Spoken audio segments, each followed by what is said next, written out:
Getting ready for day 5 of riding the airbags. Gonna ride the mega bag today. What's the largest of the airbags. Gives around 3 seconds of air time. And I'm feeling completely worked and drained at this point in the trip. For 2 days in a row, I haven't recovered from. My core's tight, my neck's whiplash, my shoulders feel heavy. But I've been in this kind of body and mental state many times before and been able to have great days from it. So we're gonna go focus on just doing some straight airs, some 360s, trying to get used to the bag and building up from there. I got a popsicle and trying to get some shit done.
Up top on the mega ramp and it's pretty dope. The hardest part is to drop in.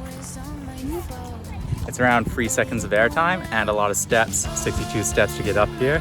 And I did like 6 hits so far, really feeling it. But the jump feels good, nice transition, not too kicky. We're going to go and try to get some spins going. First spin was pretty gnarly, a little bit too heavy on the toe edge, and it's definitely a big jump. You can feel the speed and the power coming through the lip of the takeoff. But first one out of the way, that's always the hardest. Gonna try to get more over to the left so I can go my heels sooner and hopefully transition to the toe sooner, and hopefully that makes it easier.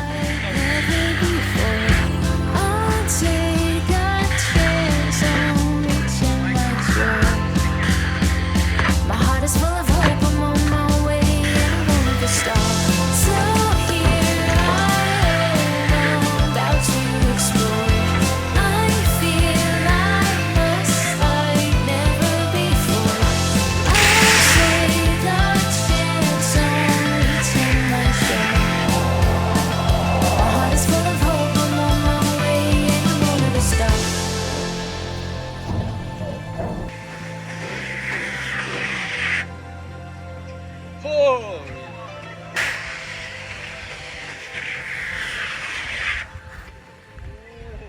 Oh.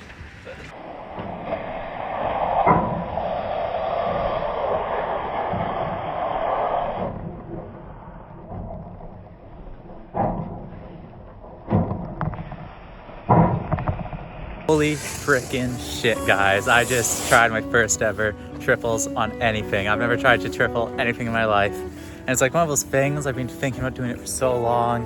That I was like, shit, do I even have the mental capability, the goonaz to go and send a triple flip? Like the amount of sleepless nights I've had visualizing it, thinking about it.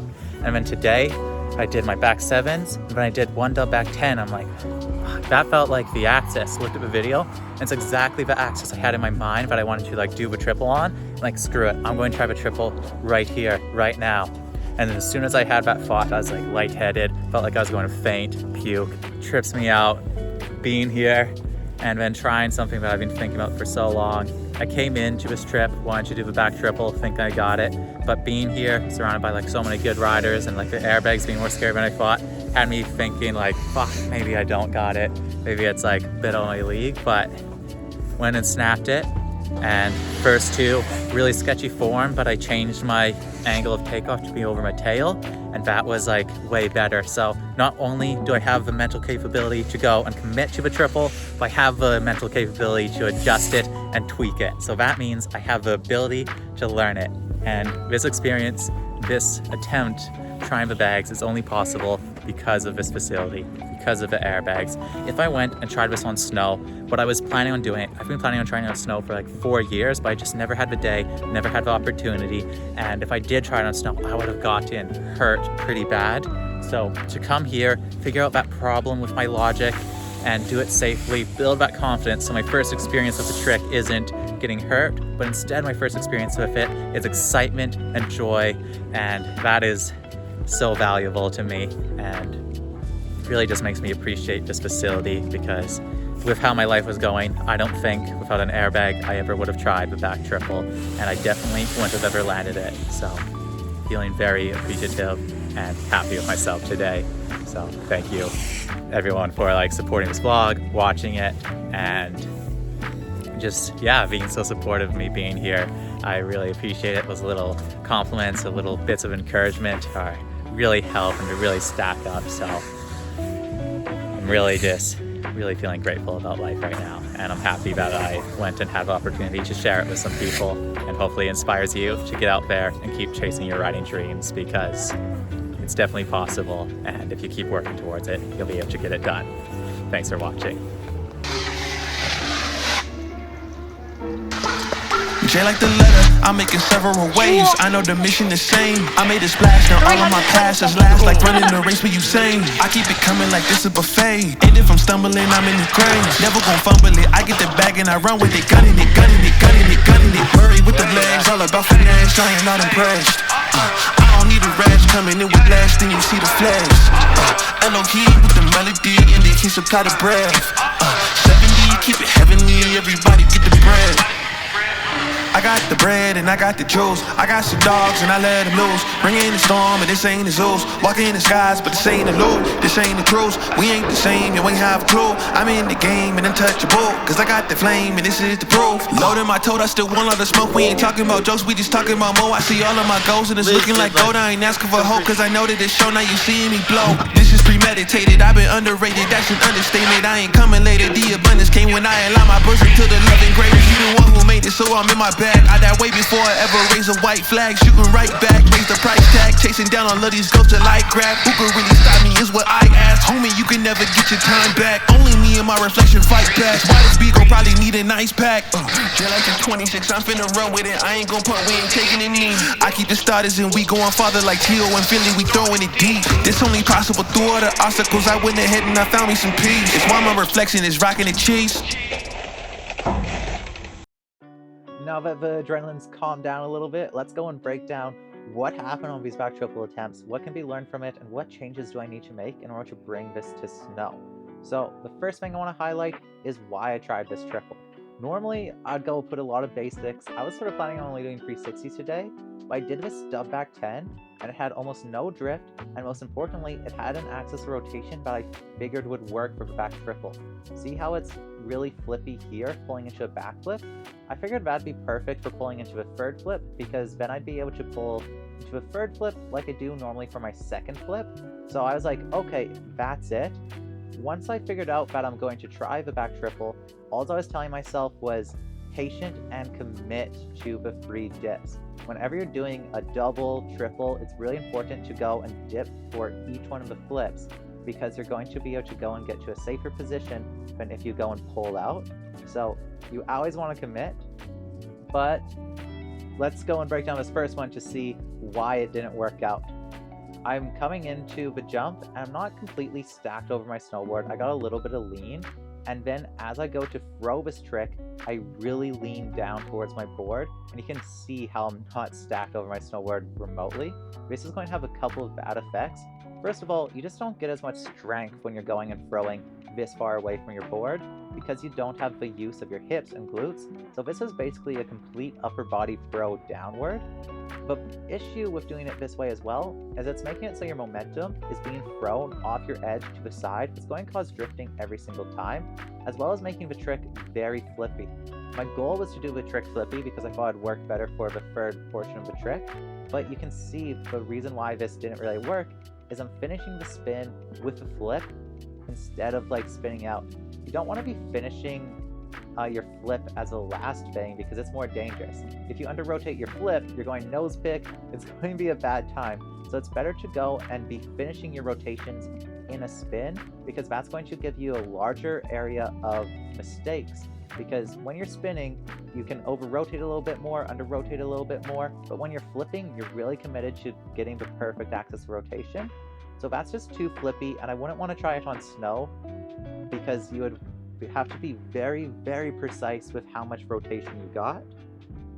So this next one, I tried to go and spin it a little bit more, and it still had pretty similar results.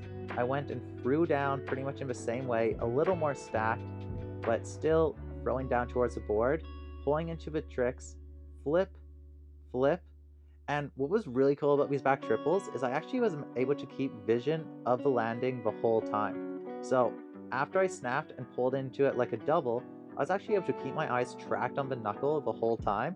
Was one of my biggest fears is that my axis rotation wouldn't let me see the whole way. So being able to spot the full duration of a spin makes it way safer, way more controllable. But that one was also too flippy. So what I went to do to change this is one particular thing, and that was focus all of my energy on trying to stay stacked over my snowboard completely. Not throwing down, but instead throwing over my tail. Because in theory, that should go and get more rotation out of the hips, more rotation out of the upper body, and let you get a cleaner pull through the spin. So I did that pretty well here. Still, you can see I'm leaning forward.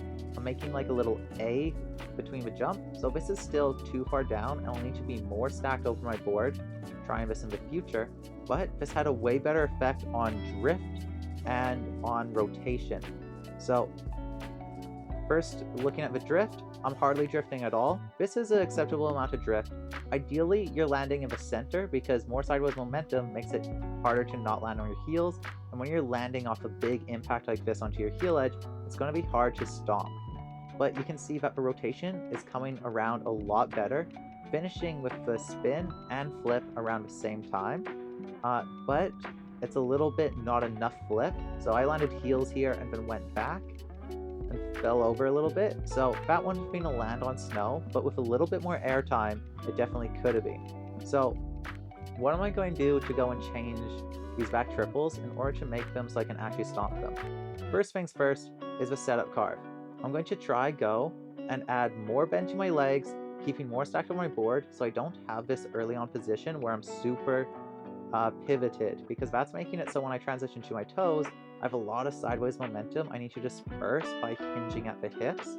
So I'm going to try stay more tall and stacked through the spoon of the jump, through the in run, and hopefully that'll let me stay more stacked going up and doing my wind up. And then I'm going to focus on throwing it more like a spin instead of a double cork. So my doubles and triples, I'm throwing too much down like a flip. I gotta throw this more like a spin, not rounding in the spine, staying straighter, taller over the tail, and that should put me on a more spinny axis, which should be easier to land. But this was probably one of the best days of my life. I've been really wanting to try this trick, and I'm just going to talk a little bit about the process of doing a trick like this. The most important thing is fully believing you can do it. So as I went to go drop into the trick, first I was like, I think I got this. Then I was like, okay, I do got this. Then I'm like, okay, I'm going to do it. And then it's like, I got this easily. You really need to go into the jump, not with I think, but I know. And you need to go in with a 100% commitment to throw. That's why trying tricks for the first time is more gnarly, because once you have it like familiar, you don't need to be as fully committed to trying it because you have a bit more of a reference. But I always have best success when trying doubles to make sure that I commit no matter what. And the most important thing to being able to commit no matter what is making sure that you have a good takeoff. So when I'm trying to add a new rotation, new flip like this, there's two things that I tell myself. First, be patient and calm on the takeoff, because if you go and shit hook, start drifting, scuff, that's going to be something that could really devastate you if you commit to the trick. And the next is just committing to the head dip. So here I did 3 dips coming into the jump. So before dropping in, I made sure to practice that motion, visualize it with my eyes closed, with my eyes open, just trying to get the full feel of the trick mentally before dropping in, and that will drastically increase the amount of times you commit to the trick So when you're trying a big trick, trying a new flip, make sure to take your time, visualize it, and tell yourself you can do it, you got this trick, and then take a step back from the trick and make sure to focus on your takeoff because all spins revolve around them. And with that mindset, you'll be able to get your first attempts out of the way, and then from there, you can go back, look at the footage, and improve it and figure out what's works. So hopefully you're able to use this information to improve your riding. I'm going to use it to try land my first back triple.